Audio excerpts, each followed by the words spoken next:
हमारी स्टोरी शुरू होती है एक लड़की से जिसका नाम होता है सिंड्रेला और वो अपनी सौतेली माँ और अपनी सौतेली दो बहनों के साथ रहती है। वो घर का सारा काम करती है, जैसे झाड़ू लगाना, सारे में पोंछा लगाना और वो सबके लिए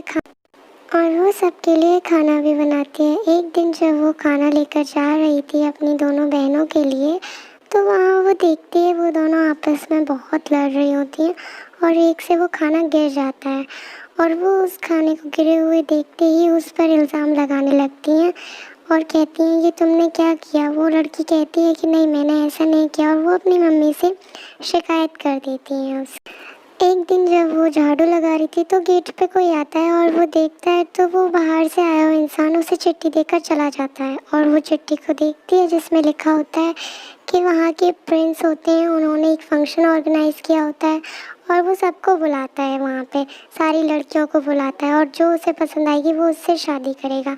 ये सुनकर वो बहुत खुश हो जाती है और वो चिट्ठी जाकर अपनी सौतेली माँ को भी दे देती है और वहाँ से खुशी खुशी उस कमरे से निकलकर अपने कमरे में जाती और वो चिट्ठी देकर वहाँ से अपने रूम में चली जाती है। उसके बाद वो खुद को देखने लगती है और जाकर अपने बॉक्स से ड्रेस निकालती है और कहती है इस ड्रेस को तैयार करके मैं वहाँ जाऊँगी। ये बात उसकी सौतेली माँ सुन लेती है और उसे बहुत सारे कपड़े दे देती है धोने के लिए ताकि वो ड्रेस तैयार ना कर पाए।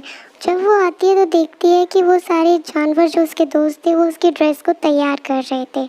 फिर जब वापस आती है तो वो अपनी तैयार ड्रेस को देखकर बहुत बहुत खुश हो जाती है और वो कहती है कि थैंक यू सो मच, उन सारे जानवरों से तुमने मेरा ये काम कर दिया। उसके बाद फिर वो तैयार हो जाती है और फंक्शन के लिए नीचे जाती है।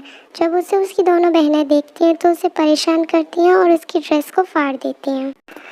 उसके बाद वो जब अपनी ड्रेस देखती है तो वो बहुत उदास हो जाती है क्योंकि उसकी ड्रेस पूरी ख़राब हो चुकी थी और वो रोते रोते अपने गार्डन में चली जाती है जहाँ वो देखती है कि एक मोटी सी औरत होती है और वो उससे कहती है कि रो मत। वो उसे ऐसा जादू करती है कि उसके लिए वो एक पंपकिन से इतना सुंदर सा रथ तैयार कर देती है। उसके बाद वो उससे कहती है मैं तुम्हारी ड्रेस भी ठीक कर दूँगी। वो उसे बहुत प्यारी सी ड्रेस देती है और वो अपने आप को जब देखती है पानी में तो कहती है ये तो बहुत सुंदर है। फिर उसे वो बताती है कि मेरा जादू सिर्फ 12 बजे तक ही चलेगा, उससे पहले आ जाना। वो कहती है कि मैं आ जाऊंगी। ये कहकर वो वहाँ से चली जाती है और उसके बाद रास्ते में जब जाती है वो महल को देखती है जो कि बहुत सुंदर सजा हुआ था।